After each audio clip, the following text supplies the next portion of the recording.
Hello bookworms! I'm finally back with another Top 5 Wednesday video.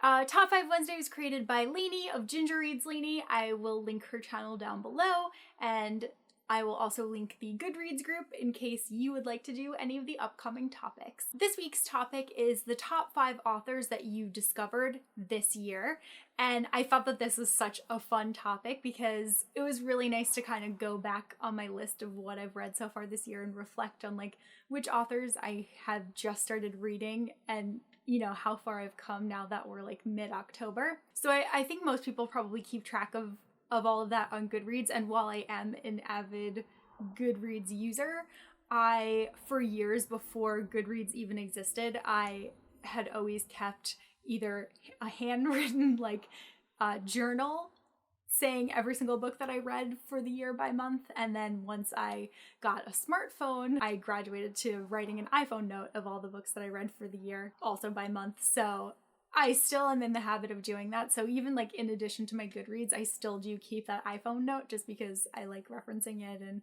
counting what I've read, and I'm just crazy, I guess, but it's fun for me, so I do it. It turns out that the first book that I read this year is also the first author that is on my list today, and that is Throne of Glass by Sarah J. Maas. Before this year, I had never read any of her books, but I read Throne of Glass. I really, really enjoyed it. I moved on to Crown of Midnight.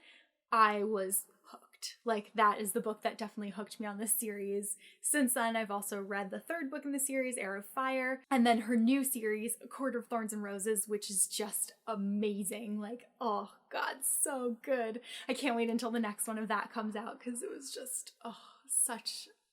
so satisfying. Like, it was just such a good book. Anyway, I still have to read the prequel novellas to Throne of Glass, and I also still have to read Queen of Shadows, which just recently came out in September, but I'm like almost scared to do that because then I know that I won't have any Sarah J. Maas books left to read until they come out like as they're published, and I just don't know if I can handle that. I like having the option of knowing like, oh, I still have this book that I can read, so we'll see how it goes with those ones. But Sarah is definitely my first new favorite author that I discovered for this year. The next author that I also discovered this year is Jenny Han, and I started with her series, her duology, To All the Boys I've Loved Before and P.S. I Still Love You, and I really, really, really enjoyed both of these books like very much. I found the main character like very relatable. I loved how she was so into family and baking and just like, I don't know, like I just thought that she was so cutesy and so entertaining, and as I've said in many videos before, I also absolutely loved her younger sister, so I just really liked her books. I also read the first book in the Summer I Turned Pretty trilogy, and I did not like that one as much as I liked To All the Boys I Loved Before, but I'm still going to continue and keep reading that, and I'm also going to try to get my hands on Jenny Han's other series, which I believe is like Burn for Burn or Fire for Fire, something like that. Like there's 3 books and they all have words like those in the title, so I don't know the exact titles, but those are definitely on my wish list, and I will definitely be reading anything else that Jenny Han writes in the future. The next author that I also discovered this year is Marie Rutkowski, who wrote The Winter's Curse and The Winter's Crime. I waited to read The Winter's Curse until closer to when The Winter's Crime was coming out because I had heard that the ending of this was kind of brutal, and I was like, I can't do this to myself. I need to like be able to read the next one right away. So I waited and I did that. And then of course the ending of the second book like killed me. Like I'm dead now from reading that book. So I'm, now I'm just like sitting here in this like purgatory waiting for the third book to come out so I can like find out what's going to happen with Kestrel and Aaron. But anyway, I'll move on. I think that's actually coming out early next year. It's either February or March of next year, so it won't be too much longer than I'm waiting, but every day is painful. So yeah, I really, really, really enjoyed the series so far, and I, again, will read anything else that Marie Rutkowski decides to put out. The next author that I have on my list is actually a really good friend of mine, and that is Melissa Gray, who published The Girl at Midnight this year. It's her debut novel, and it's the first novel of hers that I have read. I really, really loved it. I thought that the main character was like phenomenal. She was so sassy and so awesome. It's one of the few books that switches perspective where I never felt like, oh no, I don't feel like reading this character's side of the story. Like I was actually interested in what every character was experiencing, which is something that's rare with switching perspectives for me.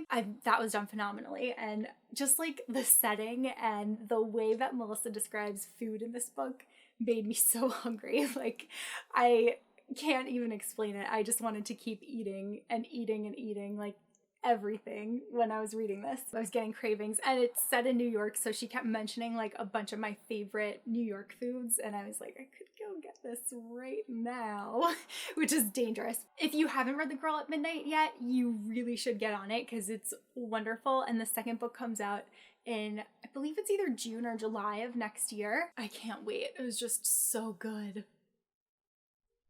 And the last author that I have on my list is one that many people love very much, and that is Patrick Ness. I read The Knife of Never Letting Go, and I also read the second book in the series, The Ask and the Answer. Still have to read the third book, but this series is just so good. Like it's so subtle and so like, I love like just the world and like the language and everything that he created, because there's a definitive slang that the main character is using, and it's very like stream of consciousness, but it's so good. So the first book basically follows this guy Todd. He's the protagonist, and he lives in this town where everybody can hear what everyone else is thinking. They refer to it as the noise, like the hearing of other people's thoughts, and a thing happens and then he kind of like needs to escape. But how do you really escape a town where everyone knows what you're thinking? Like it's just really good. It's really interesting. And the mayor, who is like the main villain, he's very complex, and he definitely thinks that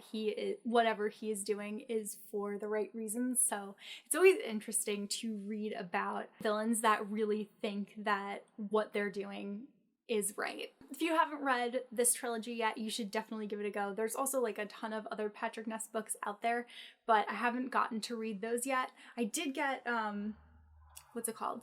The most recent one that he published, I got it at BEA, and I got to meet him there, and he was such a nice person, so that actually was what motivated me to start reading this series, and I'm so glad that I did. Oh, The Rest of Us Just Live Here. I don't know why that like slipped my mind for a moment. Yeah, so Patrick Ness, again, is somebody that I will read anything that he is publishing in the future.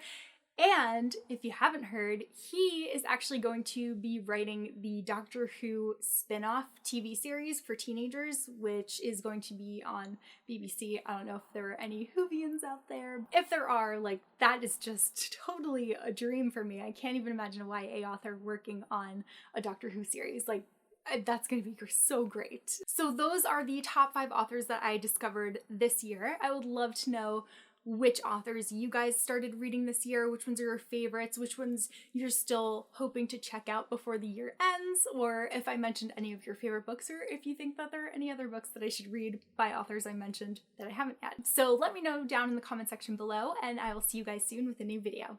Bye!